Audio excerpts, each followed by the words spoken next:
Voilà, Albertville, cette belle vallée savoyarde, mise en lumière en 1992 par les Jeux Olympiques d'hiver.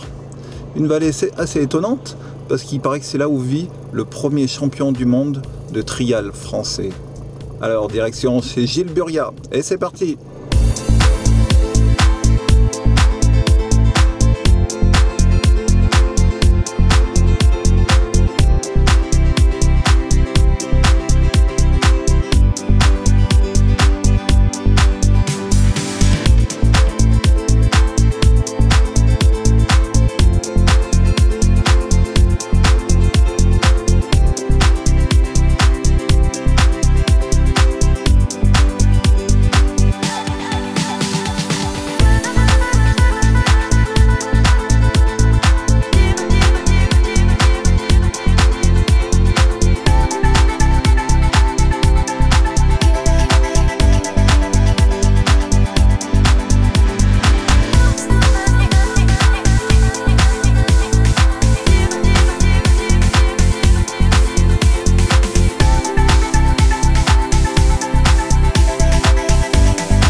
Je m'appelle Gilles Burriat, j'ai 20 ans, je suis champion du monde de triage cette année. J'ai attaqué la moto à l'âge de 12 ans avec mon père. J'ai été aidé dans mes débuts par Claude Peugeot qui était champion de France de trial à l'époque. J'ai commencé par des balades en montagne, vu que ma région s'y prête beaucoup. Et j'ai attaqué en compétition à l'âge de 16 ans. J'ai été champion de France junior, ensuite national, ensuite expert et cette année champion du monde.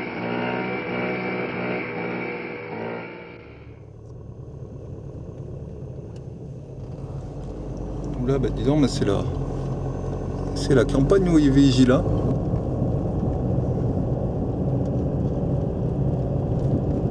Bon, bah là, je sais pas où je suis, hein. Ah, c'est retiré, hein. Voilà, ça c'est un cul-de-sac. Bah là, c'est peut-être là, la maison de Gilles, hein. Voilà, j'en suis pas sûr. On va voir.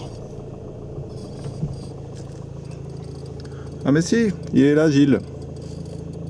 Bonjour Ça va? Comment ça va? Ouais, ça va. Bah, bienvenue à Verins, hein, donc c'est mon fief ici, là, en Savoie. Bah, merci de nous accueillir, hein, parce que vraiment, c'est une belle région. Mais du coup, depuis 81 et toute ta jeunesse, tu n'es jamais parti de cette belle vallée. Alors, je suis toujours resté, je suis né à Albertville et je suis toujours resté. Bon, j'ai eu un passage un petit peu à droite à gauche, j'étais sur Paris, tout ça, mais je suis toujours resté au point d'attache ici à Albertville. Bon, Gilles, là, tu es au milieu de la verdure, on est chez toi, là, tu es tranquille, hein. Et puis là, tu as une vue, hein. Au bout de la route, là, vraiment la campagne. Là, c'est beau, hein. Ouais.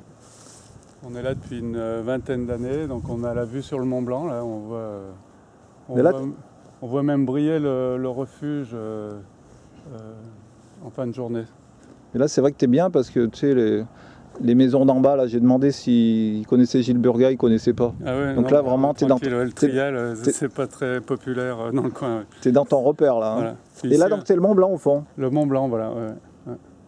Et on voit briller le refuge Valo en fin de journée, quand il n'y a plus le soleil ici, et que ça reflète là-bas. Donc, voilà.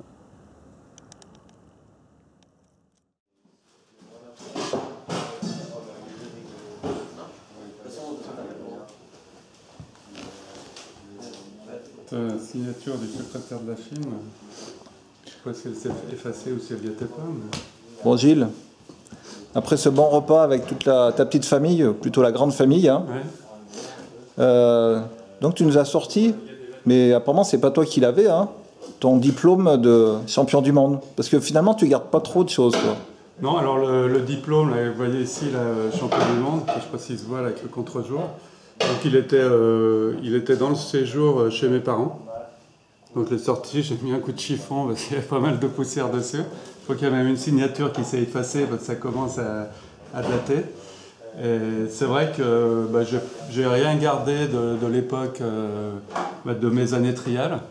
Donc c'est vrai que j'ai arrêté assez jeune, et c'est vrai que quand on a 25 ans, je sais pas, on garde pas tellement les anciennes choses. Enfin, en tout cas, moi, c'était mon cas. Et c'est vrai, au niveau des vêtements, des choses comme ça, bah, il y a que mon casque de l'époque que j'ai réussi à garder. Donc finalement, alors le seul survivant, voilà, c'est ton casque Nava voilà, de l'époque. Nava. Et voilà. Donc qui se décompose un peu à l'intérieur, hein, parce qu'il a plus de 30 ans. Donc, voilà. Ah bah ça c'est un collecteur effectivement, parce que c'est vrai que celui-là, il fait partie de ton histoire, hein. Sur toutes tes photos on voit bien ton casque, hein, avec Total, donc la Gaude, voilà. Parce que tu faisais partie de la Gaude à l'époque, hein. Saint-Ferno, les Michelin, donc c'est vrai que celui-là il est beau. Et tu l'avais pour le Ventoux 2011? Voilà, je l'avais mis sur la tête. Voilà. Alors, je ne sais pas si c'était bien sûr, hein, parce que niveau sécurité, j'avais fait un montage avec un intérieur de casque de VTT.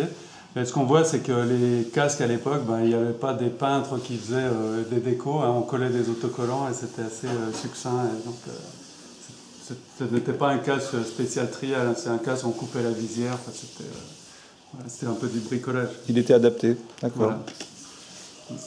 Bon, bah Gilles, on va regarder un peu les souvenirs, on va sortir les vieux motos vertes, motos revues.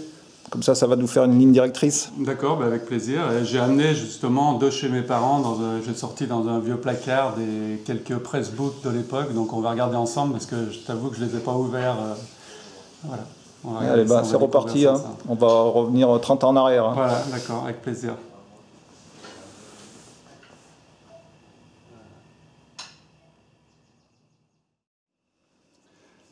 Alors ici, j'ai retrouvé, c'est le livre que j'avais... Ah, tu l'as retrouvé, voilà, que j'avais écrit avec Loulou Bernardelli. Donc ça, c'est la deuxième édition. Il y avait une première édition en noir et blanc où j'étais sur un Fantic. Et après, il y a eu une réédition avec... donc là, c'était sur la Yamaha TY. Donc c'était un peu sur la technique du trial. Alors... maintenant, je suppose que ça doit bien faire rire les pilotes actuels quand on regarde les conseils, comment contrôler une moto. C'était les belles photos à Samoin, je crois. Ça, c'était à Samoin, en 81. Ah, il est beau ce livre. Hein. Ouais. Mais ça, c'est un collector, hein. Tu sais que celui-là, on ne le trouve plus. Hein. Non, on ne le trouve plus. Ouais. Et donc, à l'arrière, tu avais la... Sur la SVM, donc ça, c'est une photo qui avait été prise en Espagne. Premier Grand Prix en 1981. Alors, ce qui a une particularité sur cette course, là, je m'étais blessé juste avant le départ. Et donc, je m'étais ouvert assez méchamment le doigt, juste avant la première zone. Et puis, bon, tombé dans les pommes et tout. Enfin, c'était vraiment pas fort. Et donc, notre médecin manager de l'époque m'avait donné un remontant et ça m'avait reboosté. Et j'avais fait 5e à cette course et c'était un de mes premiers très bons résultats en championnat du monde. Donc ça, c'était en 80 81. Ah, donc c'était la grande année. Voilà, le début de saison. Donc, là, on voit que tu grimaces d'ailleurs. Ouais, là, j'en bavais. Là. On parle de toi déjà en 79. Oui, moto revue. Donc tu vois déjà là, oui. Le jeune premier. D'accord. Alors, donc tu as commencé à peu près en 79 ou un petit peu avant? Alors j'ai commencé quelques années avant, hein, donc mon premier contrat ça avait été avec l'écurie Janin sur une Montesa 247 en 76. Bon, j'avais 14-15 ans, hein, 76-77. Et après, donc, la période où j'ai commencé à réellement courir de façon plus professionnelle, ça a commencé en 78 chez SWM, 78 et 79, où je courais en 125. D'accord. Il y avait Charles Coutard qui était sur une 320 SVM et il m'avait présenté à l'usine pour piloter la 125. Et donc, c'est vrai qu'au niveau des médias, 78, 79, c'est là que j'ai commencé. Il y a eu la création du Trophée de France junior, trial. Et j'ai gagné la première année, donc c'est là que j'ai commencé à avoir un petit palmarès. Le premier titre, c'est champion de France junior. Voilà. C'était la première année qu'il y avait l'organisation de ce championnat de France junior. Voilà. Et avec la 125 SWM. 125 SWM. Donc à l'époque, je faisais à la fois du trial et du motocross. Donc je faisais le championnat de France de trial et l'été le championnat de France de motocross. Ce qui paraît complètement... Là, tu avais une Niam 125. Alors là, c'était certainement pour un essai, pour un magazine, pour Moto Revue, hein, parce que j'ai jamais couru sur une TY. Donc après, ouais, on voit dans cette période-là, hein. Donc c'est vrai que tu étais assez présent au niveau des médias. Ouais. Donc on voit, ça c'est une belle photo, hein. Ouais. Si tu peux nous dire qui c'était. Alors là c'est aussi un essai pour Moto Revue, un essai comparatif. Alors on voit qu'à l'époque, dans les magazines hebdo de moto, on faisait des essais comparatifs de moto de trial, hein. On en parlait en couverture, il y avait plusieurs pages de reportage. Donc là sur la photo on voit Vesterinen, voilà. Adrien Prato, qui est maintenant importateur Montesa. Joël Corroy, Trail 70, hein, que tout le monde connaît. Charles Coutard, bien sûr. Et moi. Et Gilles, jeune premier. Voilà. Elle est belle cette photo, hein. Voilà. Ouais. C'était l'essai. Bon, on voit la Ossa Gold, Bultaco, Montesa, SW. Voilà. Et là, on te voit un petit peu. Voilà, sur une bulle, voilà, à Carcassonne. Et le trail de Carcassonne. Carcassonne. Voilà, donc il y avait quand même pas mal de photos et de reportages sur le trial à l'époque dans un magazine comme celui-là. Parce que comment tu es venu au trial? C'était grâce à quelqu'un qu'on connaît bien en trial. C'est Claude, je crois, non? Alors, au départ, mon père faisait de l'équitation. Il en a eu marre, il était président d'un club, donc il a voulu changer de sport et découvrir un autre sport. Donc il s'est acheté une moto chez Claude Peugeot, donc à l'époque c'était un trail. Et d'ailleurs, à l'époque, Claude, quand il avait vendu la moto à mon père, il avait bien rigolé, parce que c'était une moto un peu invendable. Et quand il était bien content. Il avait vu mon père partir avec, il nous a dit ça quelques années après, quand on le connaissait bien, mais il était bien content de voir partir cette moto. Et donc mon père, au départ, m'amenait derrière lui sur sa moto. Et après, bien vite, il m'a acheté un 50 Peugeot, qui était plus une moto pour se balader. Et après, on a rencontré, Claude nous a dit il faudrait acheter une petite Yam de trial. Et c'est là qu'on a commencé à faire du trial et à faire des balades, à faire réellement du trial et à faire des balades avec Claude Peugeot. L'aventure était partie là. Voilà, le virus. Après, il y a eu une progression. Après, on a roulé. On faisait pas vraiment de zone, mais on faisait les chemins derrière les montagnes, derrière chez nous en Savoie. Donc, c'est vrai que les chemins, c'est une succession de zones. Et donc j'ai mordu, après j'ai fait quelques petites courses, ça marchait bien, donc voilà, et c'était parti. D'accord. Donc effectivement, on voit que tu es présent déjà en 80. Donc là, on voit c'était un essai où on te voit, je crois, notamment là, regarde. Ah ouais, là, ouais. Donc là, c'est une Fantic. Sur un Fantic 200, ouais. Là, sur, voilà, Fantic 200 aussi à l'époque. Ouais. Ouais, c'était l'époque où il y avait énormément d'essais de motos de trial dans les magazines, et c'est vrai qu'on était sollicité pour donner notre avis sur les marques. Et là, c'était le début des indoors. Alors 79. qu'est-ce que c'est? Ouais, 79. Tu vois, on voit là, les SWM Boys font fort, et Schreiber reste champion du monde. Voilà. Alors, c'était en quelle année ça? 79? Ah, ouais, d'accord. Donc, Trial Indoor de Milan. Alors là, la photo, une seconde après, je dois être par terre avec la moto sur la tête, hein, parce que c'était un peu une zone infranchissable pour l'époque, même si maintenant ça semble pas très dur, mais à l'époque c'était difficile. C'était vraiment le début des démonstrations de trial. On montait sur des voitures, on montait sur des pneus. Bon, il y avait des obstacles qui étaient assez succincts, mais c'était le début du show indoor. Voilà, on sautait des barres. Adrien en mauvaise posture. Adrien, il fait une belle cabriole là. Hein. Là, il charge l'avant. Là. Ouais. Là, c'est une autre époque. Bon, Gilles, 1980. Donc là, tu n'avais plus ta 125 SWM, hein, c'est ça? Voilà, alors la première année en inter, donc ce qui est expert pour maintenant, mais à l'époque, la catégorie supérieure s'appelait inter. Donc c'est la première année que je courais en grosse cylindrée, donc j'avais lâché la 125 SVM, et c'était l'année des premières SWM jaunes. Alors moi j'arrivais du 125, donc c'était un peu la surprise. Donc première épreuve, j'avais pas très bien marché, parce que dans l'hiver j'avais couru le Paris-Dakar, donc j'avais roulé pendant un mois sur une moto de 200 kg, donc en rentrant, j'ai eu un trial tout de suite après, j'avais pas très bien marché.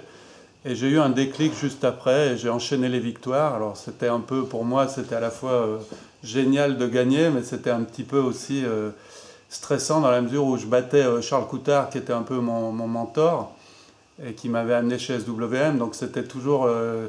j'étais super content de le battre, mais j'étais quand même déçu pour lui, de le voir, la façon dont ça l'atteignait moralement, la fin de la course, la façon dont il était déçu d'avoir été battu, et les coups au moral qu'il prenait chaque fois. Oui, parce que Charles, il avait été champion de France plusieurs années d'avant, hein, donc c'est vrai que c'était l'icône du trial français. C'était l'icône, pour nous, c'était la référence, quoi. Bon, à l'époque, moi, je courais encore pas en mondial, j'avais encore pas fait de course, donc pour moi, le trial, c'était... le top du top, c'était Charles Coutard. Donc moi, c'était une surprise énorme d'arriver à le battre et surtout d'enchaîner les victoires. Donc voilà, donc alors finalement, championnat de France expert, donc tu finis... je le gagne cette année-là. Donc tu deviens en 80, pour ta première année expert. Première année expert, je deviens champion de France, voilà. Donc c'était quand même une belle performance. Hein. Ah c'était la surprise pour tout le monde et pour moi le premier. Je ne m'attendais pas à ça. Et c'est vrai que là on le voit là, sur le classement ici, là, donc première épreuve, donc pas terrible. Hein, j'ai fait une 10e ou 11e, quelque chose comme ça. Et après j'ai enchaîné 4 victoires de suite. Et voilà. Donc on voit Gilles, Charles Coutard, Christian Desnoyers, Adrien Prato, Fred Michaud, Éric Gouin, Denis Mélanie, Christian Alex, Alain Desciol et Christophe Déon. Ça, c'était les références de l'époque, hein, voilà. En 1980. Voilà, et moi, j'étais le plus jeune, là, j'étais la surprise de la saison. Donc 80, champion de France expert, mais tu attaques aussi le mondial. Alors, mes premières courses en mondial, alors, quelques courses.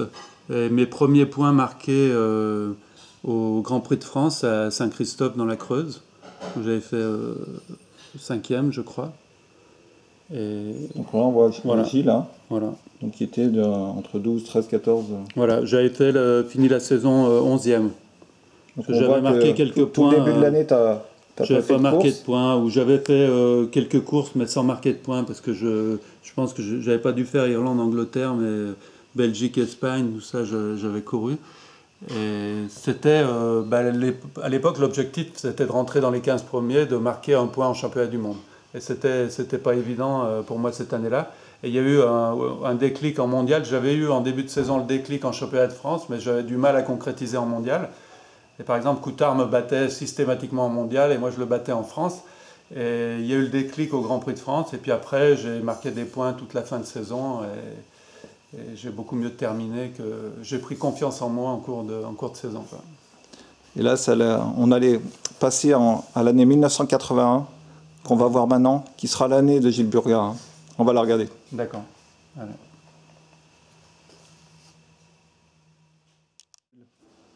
1981. C'est pas une belle année? Alors, oui, c'était mon année, en fait.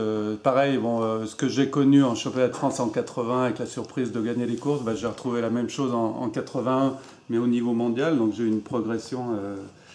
j'ai eu beaucoup de chance, hein, j'étais en forme, j'avais du bon matériel. Et c'est pareil, j'ai démarré la saison doucement, avec comme objectif d'essayer de faire entre 5 et 10 au championnat du monde. Si pour moi, c'était déjà une performance extraordinaire. Et puis les courses se sont enchaînées avec des 4e, 5e places. Et puis après, j'ai commencé à prendre confiance. Je suis allé en Écosse, j'ai gagné les 6 jours d'Écosse. Et quand je suis revenu en mondial, j'ai pris la tête du championnat pour ne pas la lâcher jusqu'à la fin. Donc on voit les grands concurrents de l'époque, c'était Eddy Lejeune. Manuel Soler, donc le concurrent le plus performant en début de saison, celui qui était en tête du championnat du monde, c'était Eddy Lejeune, hein, que je vais retrouver sur mon chemin tout au long de ma carrière. C'était Vesterinen aussi, qui était déjà un peu en fin de carrière, mais qui était encore toujours un pilote en vue, hein, mais qui était plutôt dans ses dernières années. Et qui c'est qui avait donc, alors lui il avait une pluche, alors Carlsson, donc champion de Suède, qui était champion du monde l'année d'avant. Lui, ça a été c'était un pilote dans le trial circus. Il était un peu à part parce que tout le monde se connaissait bien, tout le monde se parlait. Et lui, c'était un gars qui était assez froid, qui disait à peine bonjour et qui a été un concurrent sévère tout au long de la saison. Alors Bernie, aussi ma chance d'avoir été champion du monde, c'est que c'était une année pas terrible pour Bernie, parce que Bernie, c'était vraiment un pilote de pointe. Et donc c'était l'année où il était sur Italjet et il a eu beaucoup de problèmes techniques, de mise au point. Il a eu même des problèmes mécaniques en cours de saison. Et c'était un pilote qui était assez, on va dire, avec du bon matériel, quand il était en forme et quand il tombait pas en panne, il était pratiquement imbattable. Mais cette année-là, il a eu une année blanche parce que voilà, c'était pas sa saison niveau matériel. C'est comme tu dis, il faut avoir tous les éléments avec toi pour... Voilà, pour gagner, il faut de la chance, il faut du bon matériel, ça se joue à pas grand-chose. Il y a plein de pilotes qui sont très très forts et puis qui n'ont pas sur une carrière la chance d'avoir un jour l'opportunité d'être champion du monde. Moi j'ai eu ma chance, j'ai su la saisir et voilà. Et ouais, Bernie. Hein. Puis en plus Bernie, il a marqué la famille Burga, je crois. Ouais. Hein. Bernie, donc c'était donc a marié ma sœur, donc ils ont 2 filles, donc Jessica et Beverly qui ont maintenant 28 ans et 25 ans. Donc je vois tous les jours. Bernie, je le vois un peu moins parce qu'il n'est plus avec ma sœur, mais c'est quelqu'un qui... pour moi, quand j'ai commencé, c'était une idole, hein, c'était une star. Et donc je l'ai rattrapé au niveau palmarès. Et quand il a passé pas mal de temps ici avec ma sœur, donc on a passé quelques années à se voir tous les jours et à s'entraîner tous les jours. Et là tu avais un bon... J'avais un bon coach, on s'entendait bien. Enfin, on ne se voit pas souvent maintenant, mais on s'entend toujours bien. Mais c'est quelqu'un que j'apprécie. C'est quelqu'un qui m'a appris à parler anglais aussi. Donc déjà, ça c'est... faire maintenant tous les jours. Et voilà, c'est quelqu'un de bien. On l'a revu au Ventoux en 2011. On l'avait vu avec plaisir, hein, avec sa jumbo là. C'était une belle journée de le voir. Alors lui, il a tourné la page du trial et c'est vrai qu'il a fallu lui en raconter pour qu'il vienne au Ventoux. Mais je pense que ça lui a vraiment fait plaisir de revoir tout le monde. Et puis, il a refait du trial un petit peu après. Il allait faire une course en Espagne. Là, il n'a pas l'occasion de rouler en ce moment, mais je suis sûr que si l'occasion se présente, il sera content de revenir aussi. On essaiera de faire un truc ensemble. Hein, on va voir avec toi si on peut pour le remettre sur une moto. Ouais, avec plaisir. Donc 81, hein, donc là, les revues, finalement, là, il y a beaucoup de revues. Hein. Donc notamment... Quand on parle de l'année 81, on ne peut pas parler, on ne peut pas oublier les rousses. Pourquoi les rousses? Les rousses, ça a été mon premier Grand Prix, hein, ma première victoire en championnat du monde. J'arrivais des 6 jours d'Écosse que j'avais remporté.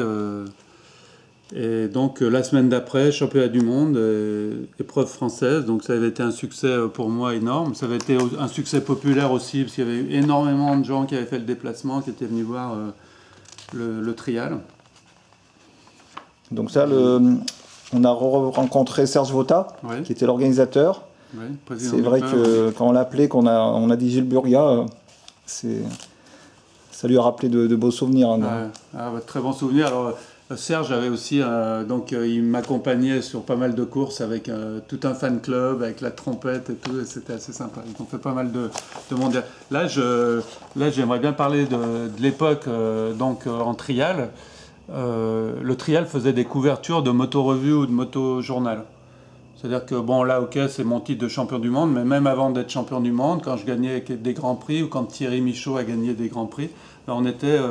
le jeudi, on était en couverture du magazine.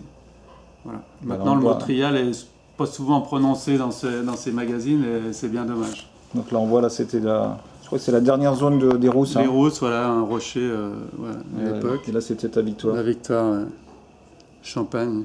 Et là, il y a de la revue sur toi. Hein. Donc, il y avait carrément un portrait, là, toi. Là, tu vois, couverture aussi, là, un petit encart à l'époque. Donc, 80 aussi, on peut pas oublier que en 80, il y avait les 6 jours d'Écosse. Oui. Et M. Burga, qu'est-ce qu'il fait? Il remporte les 6 jours d'Écosse. Ouais.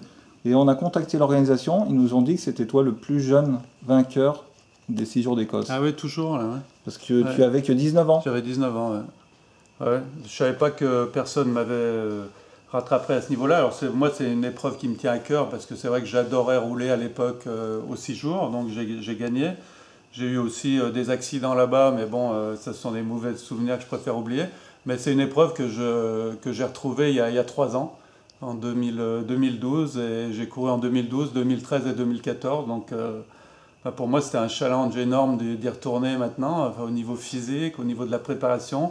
quand je suis allé la première année en 2012, même au niveau technique, je ne savais pas à quoi m'attendre. Je ne savais pas si j'allais me prendre la moto sur la tête du matin au soir ou si j'allais arriver à faire les zones. Et finalement, j'y arrive et je suis bien content d'y retourner chaque année. C'est vraiment une épreuve particulière, mais qui me tient vraiment à cœur. Et puis 30 ans après, la preuve n'a pas tellement changé. Alors on voit les mêmes commissaires, on voit les mêmes organisateurs. Bon, ils ont 30 ans de plus, mais ce sont les mêmes. Les groupes de zones sont les mêmes, même si les zones sont bien sûr plus dures. Mais ça reste le même esprit l'épreuve a gardé l'esprit de l'époque. Ouais. 6 jours d'Écosse. Hein. Donc là, on voit que tu étais pas mal sur des couvertures. Là, c'est une superbe moto verte. Ouais. Où donc, il y a plusieurs pages sur toi. Et c'est des belles photos qui sont prises où? Alors là, on avait organisé, j'avais été moniteur de trial à Samoins, en Haute-Savoie.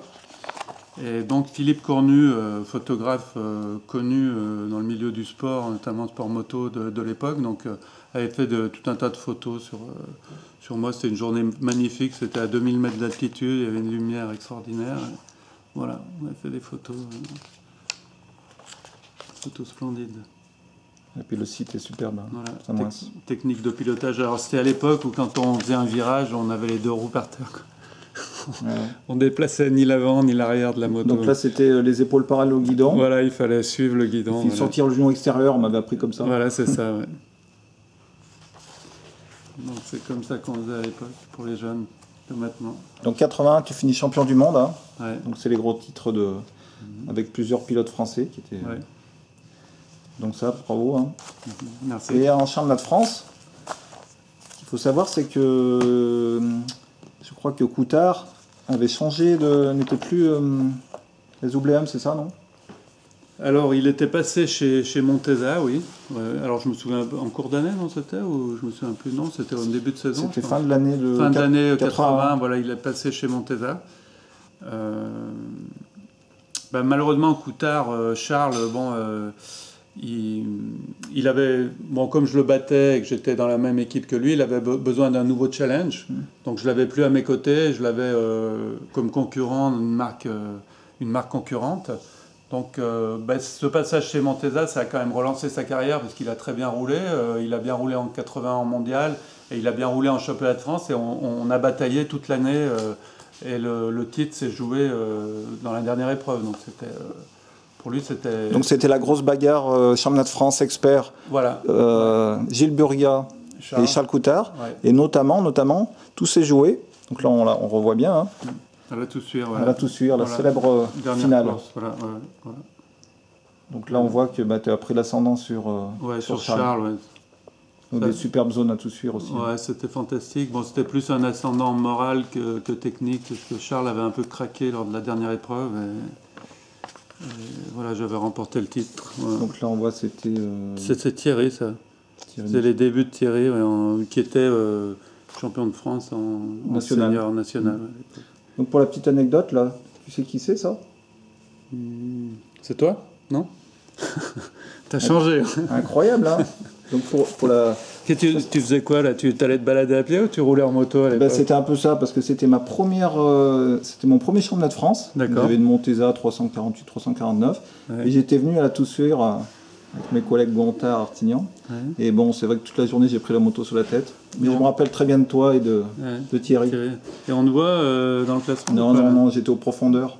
Ouais. T'inquiète pas, j'allais pas te concurrencer. Ouais. Mais là... La Toussuire, c'est un... Mais ce qui est sympa, c'est qu'à l'époque, même si tu démarrais, tu pouvais faire un championnat de France. Donc tu pouvais, même si c'était difficile, tu pouvais participer à la course. Quoi. Maintenant, malheureusement, le trial a perdu ce côté où on peut... un amateur peut aller s'essayer un championnat de France. Maintenant, le niveau a tellement progressé que c'est difficile. Puis il y a le progrès surtout des motos qui a fait que les obstacles ont changé. Bien sûr, les motos plus légères, parce que plus performantes. Pour les jeunes, hein, là on voit bien Charles Coutard. Ouais. Il y a toujours 2 amortisseurs. Ah ouais. Puis des freins à tambour, des moteurs à air, des motos qui faisaient une Montesa, ça devait pas être loin des 100 kg, hein, je pense. Ah ouais, d'accord. Alors 81, ça c'était une belle année, hein, Gilles. Ouais. Donc Gilles, 1982. Ouais. Donc l'événement fait que tu changes de marque. Oui, passage chez Fantic. Donc en courant l'été 81, donc avant que je sois champion du monde, donc j'avais été contacté par Fantic pour venir essayer leur moto. Donc on voyait déjà leur moto tourner en championnat du monde avec Soubira et on voyait qu'elle était efficace. Parallèlement à ça, on avait entendu parler des problèmes en fait, économiques des SWM. Et mon père, qui était assez branché business et qui regardait un peu vers le futur, donc pensait que c'était intéressant d'aller chez Fantic, voir ce qu'ils avaient à nous dire, déjà pour essayer la moto, puis voir ce qu'ils avaient à nous dire au niveau des différents contrats que je pouvais avoir les années suivantes. Donc en juillet, je suis allé essayer la moto chez Fantic et je l'ai vraiment bien aimé. Ça, c'était avant que je sois champion du monde. Et j'ai pris la décision de signer chez eux. Et donc, dès la fin du championnat du monde de 81, donc j'ai eu une moto pour m'entraîner, même si je ne pouvais encore pas courir avec, mais je l'avais dans le garage et je pouvais m'entraîner avec. Et dès le 1er janvier 82, j'ai couru avec le Fantic 240. D'accord, donc c'est une nouvelle aventure, une nouvelle motivation. Voilà. D'accord. Donc on voit après en mondial, donc en 82, tu ne rédites pas l'exploit d'être champion du monde, mais par contre tu finis combien Je finis 3e à 1 point du 2e. Alors j'avais mieux démarré la saison que l'année d'avant. Parce que j'avais aligné des podiums. Là je vois, je ne me souvenais pas, mais l'Espagne 3e, Belgique 3e. Donc j'étais 3e après les 2 premières épreuves. Mais bon, on a eu cette année-là un Lejeune qui était super en forme. Un Lejeune qui était aussi passé sur une moto avec des pneus Michelin, ce qu'il n'avait pas l'année d'avant. Donc il était devenu très très compétitif. Et Bernie, qui était passé chez SWM, donc qui avait à la fois une moto performante et fiable, donc qui a pu étaler toute sa classe pendant toute la saison. Et on s'est battu comme des chiffonniers toute l'année et on a fini à 1 point l'un de l'autre. Lui a fini 2e et moi 3e. D'accord. Donc le jeune était loin devant cette année. 82, champion du monde Eddy Lejeune, Bernie. Bernie 2e et moi 3e. Et toi avec le Fantic. Avec la Fantic. Et j'avais gagné 2 grands prix avec le Fantic. Donc qui était une petite cylindrée pour l'époque, 210 cm3. Donc c'était quand même un beau résultat par rapport à la cylindrée de la moto. Oui, c'était un bon résultat et c'était un peu un tournant dans les motos parce qu'on avait tendance à avoir avant les Bultaco, les Montesa qui étaient des motos lourdes. Après, on a eu la SVM qui était un peu une moto de transition et le Fantic qui était une moto légère pour l'époque et qui même encore aujourd'hui dans les trials classiques d'anciennes motos, donc est encore une moto fiable, performante et quand même diablement efficace. Et agréable à rouler. Agréable à rouler, ouais. Donc là on voit, là c'était Thierry qui... c'était sa première année en mondial. Donc ça c'est le mondial en France et pour la petite histoire tu gagnes quand même le mondial en France en 82. En 82 sur le Fantic, ouais. Et Thierry, c'était sa première année en mondial avec une 320 et donc il commençait à pointer son nez. Ouais. Monsieur Lejeune. Ouais, Lejeune il était imbattable cette année-là, il a gagné un maximum de courses. Et en mondial, donc tu finis 3e. Par contre, en championnat de France expert, tu finis... Alors, je finis 1er. Ouais, alors, pareil, avec Thierry, on s'est tiré la bourre toute l'année.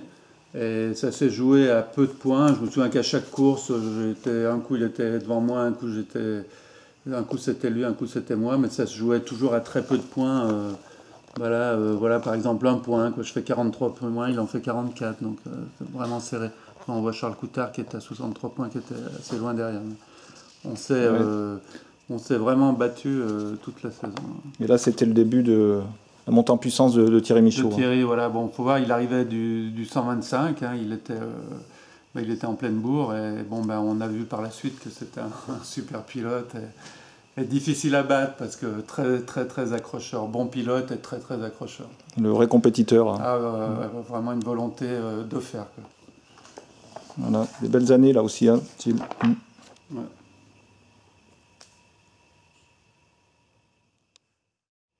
Alors 83, donc je m'étais super entraîné tout l'hiver, de la musculation, reparti à bloc pour une saison en mondial. En milieu de saison, donc au mois de mai, j'ai eu un accident avec un traumatisme crânien aux 6 jours d'Écosse, donc j'étais rentré le jeudi dans un mouton. Là on voit le classement, j'étais 3e après le mercredi soir. Et le jeudi matin, donc dans l'interzone, un mouton qui a traversé devant moi, je l'ai coupé en deux. Et donc je suis resté sur le pavé, et je suis resté quelques jours à l'hôpital à Fort William là-bas. Donc ça a été un choc dans la saison, hein, donc ça a été une blessure importante. Et quand j'ai repris après le championnat de France quelques semaines après, donc j'ai eu un accident à Massey, je m'étais arraché tous les doigts, à l'époque on roulait sans gants et je m'étais vraiment fait mal. Et ça m'avait handicapé pendant quelques épreuves. Et donc ça a été une année où ça a commencé à être vraiment la galère. Et, Thierry Michaud, donc était en pleine bourre, donc il m'a battu en championnat de France, il m'a battu en mondial. Donc j'ai terminé 4e, ce qui avec du recul n'était pas si mal, quoi. 4e en mondial, c'est pas si mal. Donc le mondial, tu finis 4e malgré voilà. tous tes problèmes. Voilà. Donc là on voit que tu fais quand même encore les couvertures avec ta Fantic. Hein. Ouais. Et là donc en 83. Voilà. Donc on voit là les j'avais bien démarré l'année, hein, j'avais au début de saison, là j'étais vraiment super entraîné, en pleine forme. Et puis après ça s'est dégradé tout au long de l'année. Ouais. 83 c'était pas comme 81. Hein. Ouais, non, c'était tout pareil. Et donc en championnat de France, tu perds le titre aussi, c'est ça? Oui, Thierry m'a battu, donc j'ai fait 2e. 84, alors là j'ai dû même faire 3 ou 4e, je crois qu'il y avait l'arrivée de Berlatier aussi, Philippe Berlatier m'a battu cette année-là. 84, bon ça a commencé, bon déjà chez Fantic on avait un 300 qui ne me plaisait qu'à moitié, hein, c'est une moto que j'ai jamais réussi à bien conduire. Et dans un indoor fin janvier, donc juste en début de saison, je me suis cassé le coude. Donc bien sûr ça a foutu en l'air toute ma préparation et toutes les premières courses j'ai couru avec un coude complètement qui avait triplé de volume, qui était pas réparé et ça a été vraiment une année galère pour moi parce que j'aimais pas la moto avec laquelle je courais, c'était voilà, chez Fantic ça se passait pas très bien, il y avait Thierry chez Fantic qui lui commençait à marcher très très fort et j'avais besoin de changer d'air et d'aller ailleurs. J'avais vraiment envie, quand la saison s'est terminée, j'étais super content parce que donc 84, 9e au mondial, donc tu étais loin de ce que tu avais connu. Je faisais des places dans les 10 premiers, mais c'était pas, j'ai pas fait un podium de l'année. Enfin, je veux dire, c'était une année galère. Donc 85, c'est le scoop. Hein. Ouais. On voit Gilles Burga là sur la YAM. Ouais. Alors j'ai eu l'occasion de voir déjà en 84 un Anglais qui roulait sur la YAM, Tony Scarlett, donc qui était champion d'Angleterre à l'époque, et on voyait que cette moto elle apportait réellement quelque chose. Enfin, c'était la première moto, enfin une des premières en monochoc, et je veux dire, c'était fabuleux. Et Claude Peugeot, qui était son concessionnaire Yamaha Albertville, donc a fait venir une moto. On a fait des essais dans mes zones et je comparais avec ma moto et c'était le jour et la nuit, quoi, ça n'avait rien à voir. Il y avait une évolution technique énorme. Donc on est monté dans la voiture avec mon père, Claude Peugeot, on est allé voir Jean-Claude Olivier chez Yamaha à Paris, c'est son auto à l'époque, et on a négocié un contrat avec eux, donc il m'a obtenu quelque chose de l'usine Yamaha, plus lui m'aidait, Claude Peugeot m'a également aidé énormément pour la préparation des motos. Et donc j'ai recommencé une saison avec au départ une 3,5 Yamaha, donc j'avais reçu une moto du Japon. Et après, je suis vite passé sur une 2,5 qu'on avait pas mal travaillé. Après, c'était même une 2,70. Et là, j'ai retrouvé le goût du triage. J'ai refait des podiums en championnat de France, en championnat du monde. Et j'ai fait une bonne saison.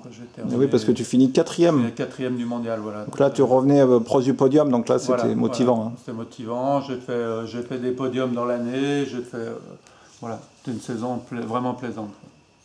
Voilà, puis après il y a eu 86, 87, mais après bon c'était des autres pilotes qui sont arrivés, donc tu as un peu reculé. Il y a eu une grosse évolution dans la technique de pilotage, il y a eu le déplacement. On a commencé à déplacer énormément, donc à l'époque on dépassait très très peu la roue arrière, ça commençait juste, mais c'est surtout l'avant, mais on reculait beaucoup.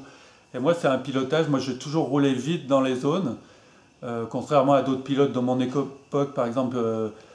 Philippe Berlatier roule très doucement, a toujours roulé doucement dans les zones, donc il s'est très très bien adapté à la technique de déplacement. Et moi, je m'y suis jamais adapté. Même maintenant, le déplacement, c'est vraiment pas mon truc. Et j'en ai vraiment souffert à ma fin de carrière, là, sur 86-87, ça a été une galère pour moi. D'accord.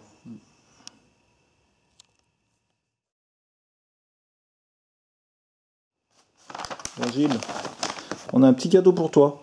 Ah.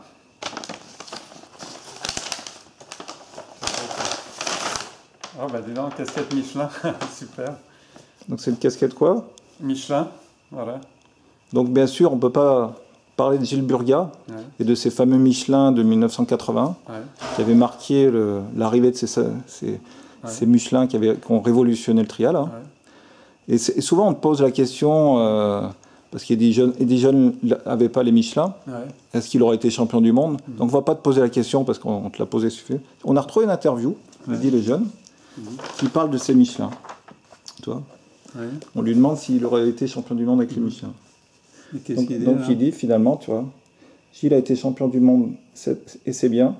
Il a eu de la chance peut-être, mais je ne peux pas dire que j'aurais été champion du monde.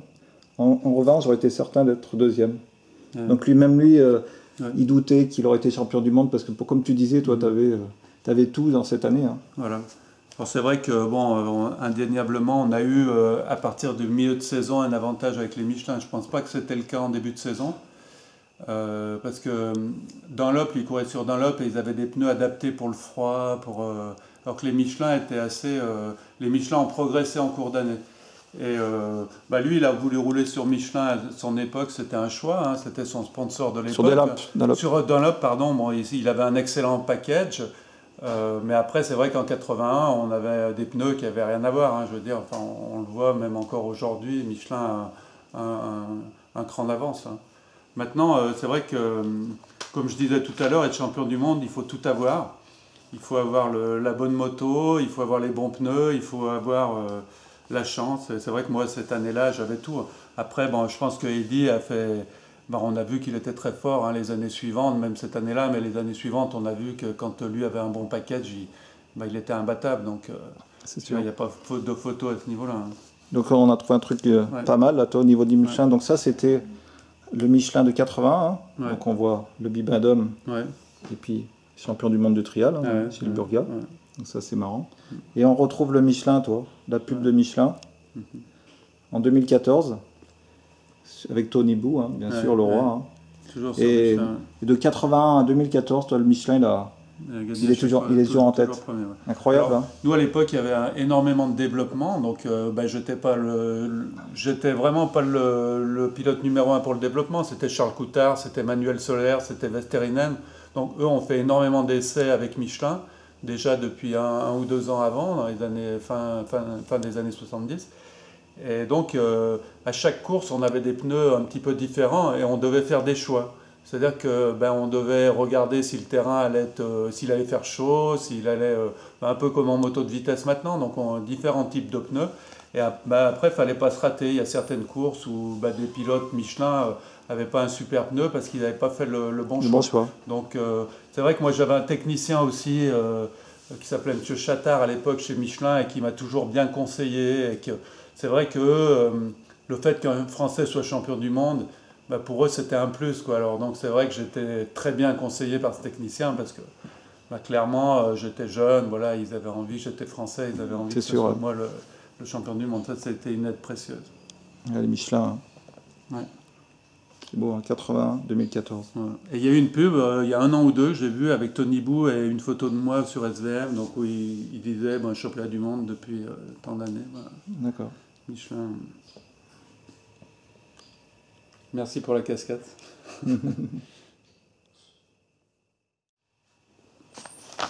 Gilles, deuxième cadeau. Allez donc, généreux. Ah, un Bob Pernod.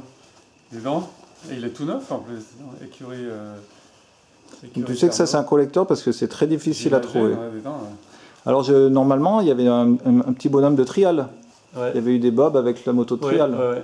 Et après là c'était l'époque où ils ont fait une moto de vitesse, donc ils couraient en 2,5 avec Guy Bertin. Ouais, d'accord. 2,5 en championnat du monde. Alors Pernod ça a été une expérience géniale parce que c'est vrai que je m'en suis plus rendu compte avec du recul, mais Pernod, donc c'était le sponsor de SWM France à l'époque avec Gérald Caro. Et donc, on avait un vrai attaché de presse chez Pernod, donc il suivait énormément ce qu'on faisait. Et moi, j'ai eu l'occasion de rentrer un peu dans le monde de cette entreprise, donc d'avoir des rendez-vous avec le grand patron, avec le directeur commercial. Moi, j'avais 19 ans, 18-19 ans, et c'était avec du recul, c'était très très sympa de pouvoir avoir accès à des gens comme ça, de pouvoir discuter avec ces gens-là. C'était quelque chose de vraiment très intéressant. Ouais, parce que Pernod, c'est une grosse boîte, il y avait de l'argent. Donc Pernod Ricard, alors à la fois c'était quelque chose d'extraordinaire parce que il nous donnait les moyens financiers pour pouvoir faire notre saison de trial, mais c'était aussi au niveau de l'image de la moto en général, quelque chose d'important parce qu'il communiquait énormément. Donc on voit au niveau de la com. Hein. Oui, il y avait énormément. Bon, là, ce sont dans des magazines de moto spécialisés, mais ils communiquaient aussi en dehors des magazines de moto. Donc, on a eu l'occasion de faire plein de choses avec eux. On a eu l'occasion d'aller, par exemple, à la fête de l'humanité. On a fait des démonstrations pour Pernod, donc on a fait découvrir le trial à plein de gens à cette époque-là. On a eu l'occasion aussi avec eux, et c'était assez marrant, de faire la réunion nationale des vendeurs Tupperware. D'accord. Alors donc on était allé, je ne sais plus où, à Tours, je crois, où il y avait des centaines et des centaines de mamies qui vendaient des Tupperware toute l'année dans leur région. Et donc Pernod organisait l'animation et on faisait des démonstrations de trial. Donc on faisait découvrir le trial, ça a fait découvrir le trial à plein de monde à l'époque. Et ouais, donc en plus, au niveau du contrat, ça permettait d'avoir un peu de... Oui, ils nous aidaient beaucoup et ils aidaient beaucoup aussi l'importateur SWM en France pour pouvoir avoir une vraie écurie, quoi. À l'époque, c'était SWM, ils étaient sur tous les fronts. Hein. Et là, on voit un petit autocollant. Ouais, ça c'était Pernod. Donc ça, c'est en 80. D'accord. Ma première saison en expert.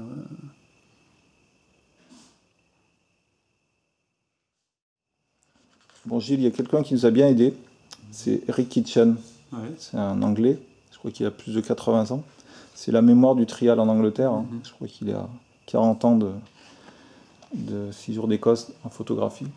Donc c'est vraiment superbe. Hein. On le voit bien sûr en 81 avec la Fantique. Ça, c'est avec la YAM, ça c'est en mondial. Ça, c'est en mondial à Bilstein en Belgique. Donc c'est un rocher où il y a 9 pilotes sur 10 qui retombent à plat ventre. Il y a une vidéo qui tourne sur YouTube, on voit effectivement. C'est très très dur, c'est très glissant, ça a l'air de rien, mais c'est vraiment du verglas. Donc des belles photos, hein, notamment des 6 jours d'Écosse, bien sûr. Hein, on voit. Eric, c'est un passionné, il a 82 ans, on le voit dans toutes les zones aux 6 jours encore maintenant. Il est sur le bord des zones. Ouais, ça doit être en France. Ça. Ouais. Et donc il nous a passé une photo, je pense que ça tu l'as pas. Et ça c'est comme le collector. Hein. Donc regarde ça. Ah oui, d'accord. Donc la remise des prix aux 6 jours d'Écosse. Donc là, Gilles Burgat, 19 ans, remporte les 6 jours d'Écosse. Pas beau ça? Alors là, la remise des prix, alors il faut faire un discours. Alors là, le problème c'est que je parlais pas anglais à l'époque, donc j'avais fait un petit discours. Donc il y avait Adrien Prato qui avait un petit peu traduit ce que j'avais à dire. Et ce qui est marrant aux 6 jours, c'est qu'en fait on te donne une très très grosse coupe comme ça, mais la coupe tu la gardes pas en fait. Ouais, parce qu'on l'a pas vu là. Ouais, non, tu la gardes pas en fait, il la garde et donc il y a ton nom qui est gravé dessus et puis tu dois la ramener l'année d'après en fait. D'accord, tu la prends et tu la ramènes. Moi c'est l'usine qui l'avait gardée, SWM, donc il fallait la ramener pour l'année d'après. Voilà. Belle photo celle-là. Merci M. Kitchen. Hein. Ouais. Merci Eric.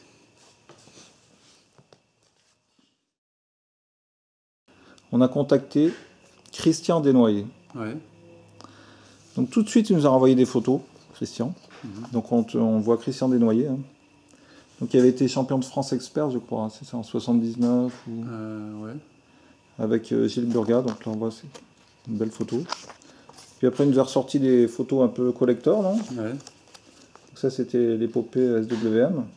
Ça, c'était au Paradis Latin, donc c'était Pernod, hein, donc ils ne faisaient pas les choses à moitié. Donc pour fêter mon titre de champion du monde, donc ils avaient réservé le Paradis Latin. Et donc il y avait une soirée, donc on était venus avec les motos, donc il y avait tout un repas, beaucoup d'invités, des gens de la moto, des gens en dehors de la moto, beaucoup de journalistes. Et donc à l'époque, on voit déjà sur la photo, bien sûr, il y a Christian Desnoyers, il y a Nicolas qu'on aperçoit derrière. Ouais, je me souviens plus comment elle s'appelle. Et Thierry Michaud, donc qui était le petit jeune qui arrivait. jeune. Voilà, et puis moi ici. Ça, c'était pareil, non? C'était une soirée Ça, c'était aussi la même soirée. Voilà, alors, voilà. Donc on avait fait, on avait fait 2-3 roues arrière sur la scène. Et puis à l'époque, le gros truc, c'était de sauter en moto par-dessus les gens allongés par terre. Donc on avait fait des petits trucs comme ça, quoi. Donc, là, tu étais au showbiz. Hein. Souvenir. Ouais, show business, voilà, exactement. Donc après, il y a une photo que Christian nous a passée. Donc ça, elle est belle, elle a une histoire. Hein. Donc là, on voit... Nicolas Desnoyers, Fred Michaud, donc moi, Christian Fort, donc de l'école de Trial, donc c'est lui qui a été à l'origine de l'école de Trial des Deux Alpes, et Christian Desnoyers. Donc là, on était, on a tous été moniteurs dans cette école de Trial. Nicolas, je ne sais pas, mais peut-être. Alors moi, au départ, j'ai commencé dans cette école de Trial. Quand j'étais tout jeune, je montais les pique-niques à midi. Parce qu'au départ, je suis allé là-bas à 14 ans pour apprendre à rouler avec d'anciens pilotes. Et après, Christian Fort m'avait embauché pour monter les pique-niques et puis pour faire la vaisselle. D'accord, l'intendance. Donc j'ai fait ça pendant tout un été. Ça m'a permis de rouler au contact de très bons pilotes, de rouler sur un terrain paradisiaque. Parce que les Deux Alpes, c'était fabuleux. Ah, c'était la référence des écoles, hein, les Deux Alpes, avec le site. Ouais, je ne sais pas si tu as eu l'occasion de rouler là-haut, mais c'était vraiment... avec les dalles au bord du lac. Il y avait tout là-haut. Donc celle-là, elle est vraiment magnifique, cette photo. Donc là, c'était... Ça, c'est chez mes parents. Donc ça, c'est à la suite de mon titre de champion du monde. Donc Christian Desnoyers, Nicolas Desnoyers et moi. Là, c'était lors d'un reportage...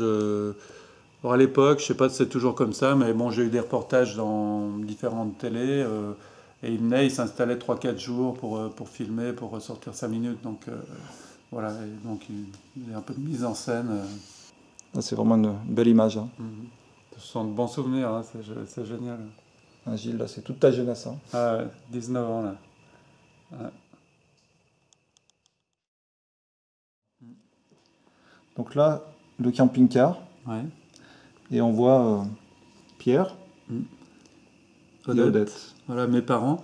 Donc ils m'ont suivi tout au long de ma carrière. Hein. Donc déjà, ils m'amenaient sur les courses quand j'avais pas le permis. Puis après, ils ont continué à faire à suivre la plupart des courses. Donc eux, y allaient en camping-car. Donc ils partaient 2 jours avant parce qu'à l'époque, ça ne roulait pas très vite les camping-cars. Donc, et ça permettait d'avoir l'intendance sur place, de pouvoir me reposer. Voilà. Ouais, parce qu'à l'époque, il n'y avait pas trop de camping-car. Non, c'était vraiment les débuts. Hein, ouais. C'était les débuts du camping-car. Hein. Superbe photo, hein, vraiment. Ouais. Donc, avec tes parents. Un porte-moto derrière. Donc, superbe. Donc c'est vrai qu'on voyait de camping-car, et puis on te voyait beaucoup avec des vannes, je me rappelle. Ouais. Avec un peu des gros moteurs. Hein. Ouais. Alors j'ai eu d'abord un Volkswagen sur lequel j'étais allé faire mettre un turbo en Italie, hein, donc, qui allait bien vite. Et après j'ai eu un Dodge, donc un van américain avec un 8 cylindres essence. Un 8 cylindres, ça commençait à faire du monde. Hein. Ouais, c'était un 5 litres 9, je crois. Un truc avec la petite peinture perso, là. Voilà. Enfin, j'avais un sponsor qui s'appelait Intervan. C'était à l'époque des vannes, donc c'était un peu la mode d'avoir un van en France. Donc il y avait un agenceur, donc en l'occurrence qui s'appelait Intervan, qui me sponsorisait, qui m'avait fait tout l'aménagement de mon van. La peinture extérieure également. Là. Je me rappelle, lorsque tu arrivais dans le paddock, on l'entendait avec le moteur. Ouais. Il y a un bruit de bateau un peu cet engin-là. On le voit ici encore. Là. Et ouais, là, c'est des belles photos. Hein. Alors là, c'était une photo chez mes parents, donc sur le toit du chalet. Donc il y a un petit sauna là-dessous. Ah ouais. Voilà. Après, qu'est-ce qu'on a ? Regarde, elles sont belles. Hein. Ouais, l'équipe, là. Et ouais, Pierre et Odette. Hein. Ouais. Donc, parce que toi, finalement, quand tu as fait de la moto, rapidement, tu as arrêté l'école. Moi, j'ai arrêté l'école à 16 ans. À 16 ans. Dès que j'ai eu 16 ans, en seconde, donc je faisais tellement la tronche pour aller à l'école. Et puis j'étais en une période où j'étais vraiment motivé par le trial. Et donc mon père, qui n'avait jamais fait d'études, donc, m'a fait confiance, m'a dit, si tu veux te lancer là-dedans, vas-y à fond. Et donc, On a des superbes photos. Hein. Donc là, on voit Gilles avec sa Fantique et Nicolas, mon mécanicien à l'époque, qui faisait toujours qui me préparait les motos, donc il les repeignait pour qu'elles soient toujours impeccables sur les courses. Donc ça, c'était les deux compères, hein, Gilles et Nicolas. On s'entendait bien. On est resté, je l'ai revu récemment, et c'est vrai que on se voit pas souvent, mais on s'apprécie, et c'est vrai qu'on a vraiment eu du plaisir à se revoir il y a pas longtemps. Avec la chaîne IFI là, de l'époque. Chez mes parents, les années 80. Bernard Lavillier. Ah ouais, c'était pas Disco, toi, c'était plutôt Bernard Lavillier. Ouais, Bernard Lavillier. D'accord.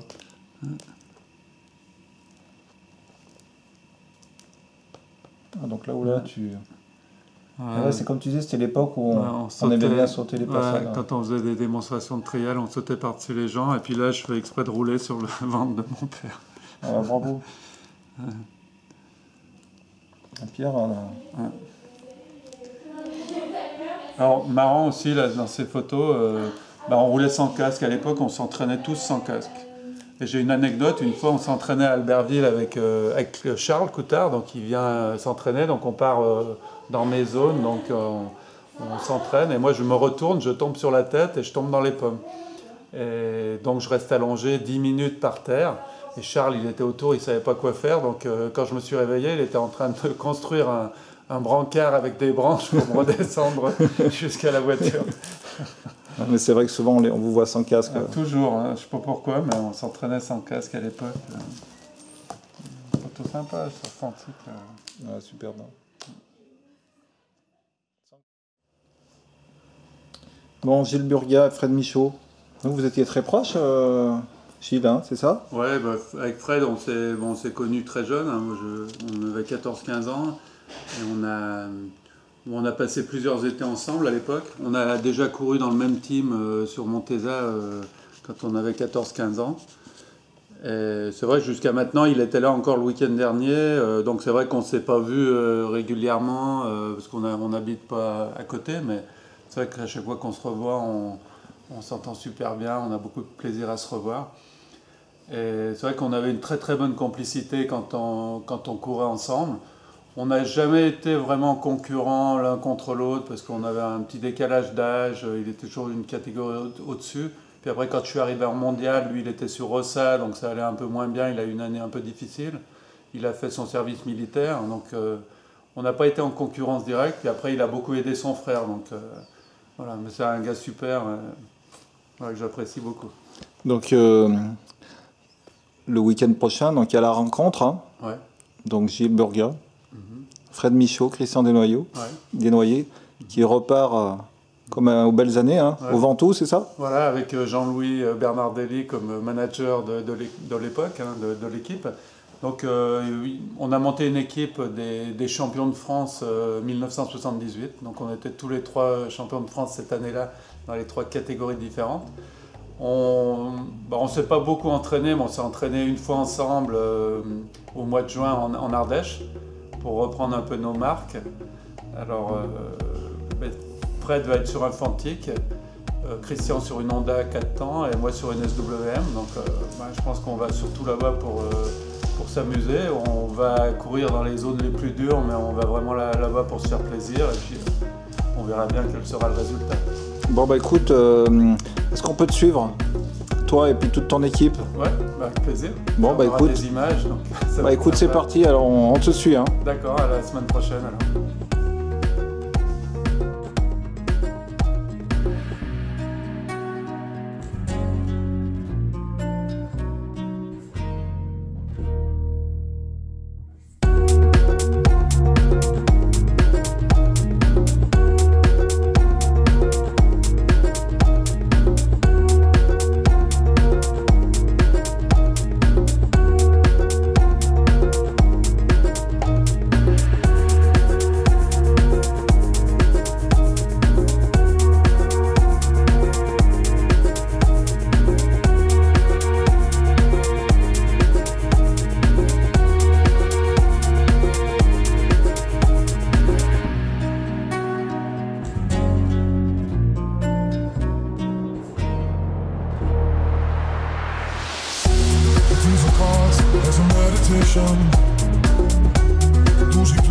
never suspect. He doesn't play for the money he wins. He doesn't play for respect. He deals the cards to find the answer. The sacred geometry of chance. The hidden law of a probable outcome. And no one's need to dance.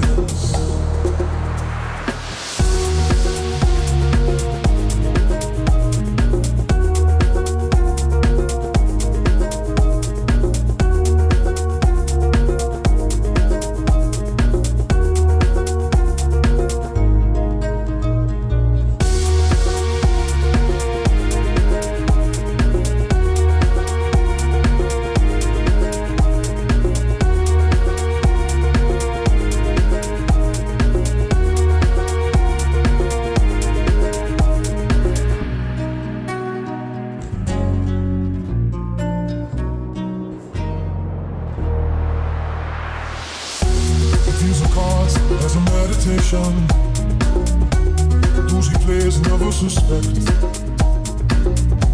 He doesn't play for the money he wins. He doesn't play for respect. He deals the cards to find the answer. The sacred geometry of chance. The hidden law of a probable outcome. And no one's need to dance. The spades are the swords of a soldier. I know that the clubs are weapons of war. I know that diamonds mean money for this art, but that's not the shape of my heart. You may play the jack of diamonds,